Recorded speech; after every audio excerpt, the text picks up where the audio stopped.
Welcome to Not Milk Never Milk. Subscribe if you're lactose intolerant.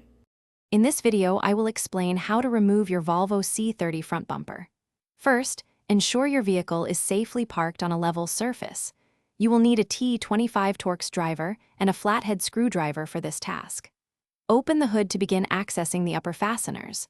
Having a friend assist, you can prevent accidental scratches to the bumper cover during the process, which typically takes about 1 hour to complete. Next, we'll tackle the fasteners in the wheel wells and underneath the car. Turn your front wheels inward to create more space. You'll find 5 to 7 T25 Torx screws on each side of the front wheel liner. Remove these. Gently pull back the wheel liner to reveal more attachment points. Then, look underneath the car to remove 4 screws that secure the bumper to the underfloor pan. Now, let's focus on the upper section of the bumper.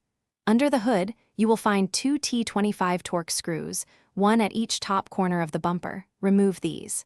Next, locate 5 plastic rivets along the upper edge of the bumper cover. Use your Torx driver to push the center pin of each rivet inward, allowing them to release. If your C30 has headlight washers, carefully lift the nozzles and remove their covers before proceeding.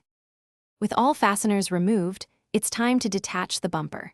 Carefully pop the edges of the bumper cover out from inside the fender. Then, with a slight, steady tug, pull the entire bumper cover straight forward. Remember to disconnect any electrical connectors for components like fog lights or headlight washers before fully separating the bumper. Once free, place the bumper on a soft, protected surface to avoid any damage. Thanks for watching. If this was helpful, leave a like and consider subscribing. See you next time.